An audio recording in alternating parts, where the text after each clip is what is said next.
All right, Patrick, some changes to the Tour Championship, to the FedEx Cup finale. I think exciting. I think golf fans will be excited about some of the changes. What were your initial reactions when you kind of saw the press release come by?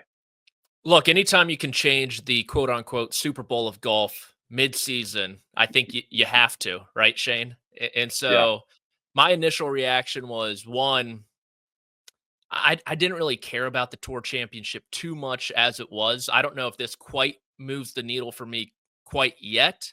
But two, I think it makes it a lot easier to understand moving forward. And it kind of makes it more like a sports playoff setting, if that makes sense. Yeah, I mean, to give people an idea of the changes that they haven't seen them yet. So there'll be no more starting strokes. I mean, maybe the most confusing thing in all of golf was how people started. As you see here, the slide kind of showing you some of the changes to the Tour Championship that were announced on Tuesday of Memorial Week. So this is kind of hot off the presses. Everybody's going to start like every other golf tournament, which I think is probably the most sensible thing. And Patrick, this is not just important for this event because it was confusing for people, but historically, it's important. I mean, you and I are talking about Scotty Scheffler the last few weeks in terms of wins and stuff. And then you go back to Tour Championship and he shoots 30 under, and you have to consistently and constantly remind yourself he didn't shoot 30 under, right? He started Yeah. at 10 under par. And you and I can remember that right now.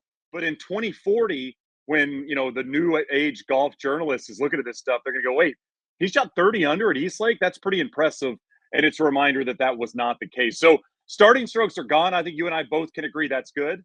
Yeah, absolutely. Because, like you mentioned, Colin Morikawa on the OWGR page, he's the winner of the Tour Championship last year, but not Scotty Scheffler. WGR did not recognize the champion of the PGA Tour's biggest flagship event, which kind of tells you everything you need to know about how confusing it was. And then adjustments to course setup. And I think this is both the most interesting and the most ambiguous comment on the whole press release. What is this going to look like? Is it going to be tougher? Is it going to be easier? Is there going to be more risk reward? I mean, the one thing about East Lake is it's August, it's Atlanta, it's hot, already tough for players in terms of how they got to go about it physically. Now you're throwing in a wrinkle in terms of the golf course setup. That being said, I do think there's an opportunity here for the PGA Tour and the Tour Championship and the FedEx Cup to say, what's our identity? Our identity is we're going to be the hardest golf tournament for the pros in the world. It's the last event you're playing that's meaningful outside of a team event.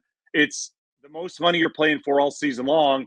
Why don't we make it US Open mid 80s, early 90s level tough? And I think that's the opportunity they have here. Let's have 8-inch rough. Let's have extremely fast greens. Let's have crazy tuck pins. Let's make the golf course a real true test so whoever wins it can really walk away feeling like they earned it. Yeah, I think they're going to turn up the heat, which will be fun to watch. Yeah, Scotty Scheffler talk about how the most difficult tests seem to be the most fun to play as a competitor like himself. I initially thought, okay, maybe they're going to take away that internal out of bounds that they put in place on 18. Remember, Shane, guys were trying to go up the left there, and they said, no, no, no, not so fast. So not only firming up the greens, making them absolutely ridiculous, growing up that Bermuda rough, which is so tough to play out of, but moving tee boxes, making these holes a bit more exciting down the stretch should add to the Tour Championship. And then last is the toughest tournament to qualify for. Already was the case. Only 30 players obviously make it. That will remain the same. No real changes in terms of how many people are going to qualify. They didn't deduct the number.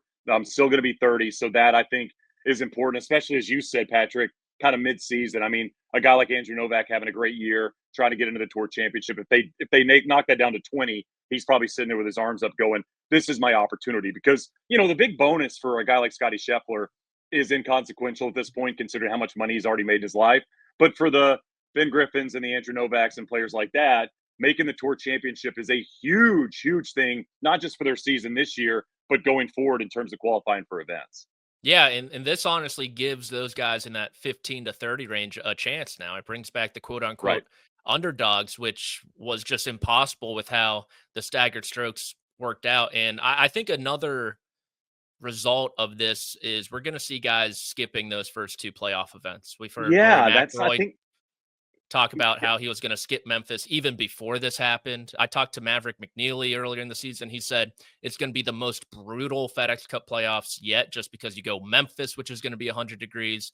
You go to Baltimore, which is going to be 100 degrees. And that golf course is walking they compared it to Kapalua and Augusta for how difficult that walk is.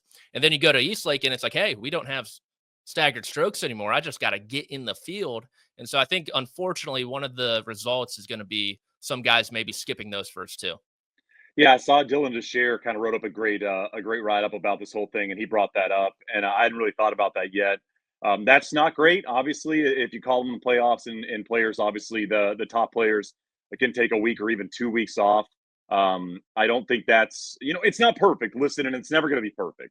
I mean, I think golf nuts, guys like myself. I'm assuming you're probably in the same camp.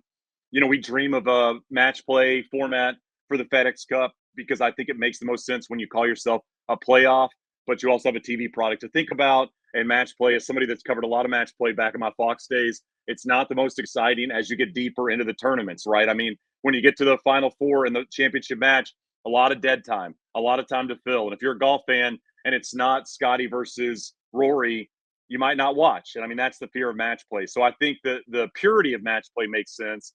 But in terms of the entertainment product, it probably doesn't make the most sense for this specific event. But I mean, I'd say all in all, they're good changes. At least they're listening to golf fans and to the players and trying to adjust the staggered start that was really confusing.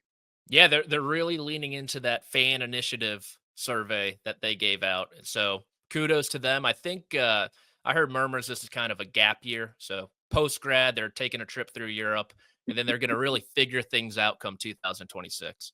Got the Euro pass. They got the big backpack. They pack their clothes. They're ready for any weather. They're ready for any hostile, any situation going forward. But Tour Championship with, as I said, and the PGA Tour, I mean, give them kudos. Changes are important when something's not working, and I think that's what they did here.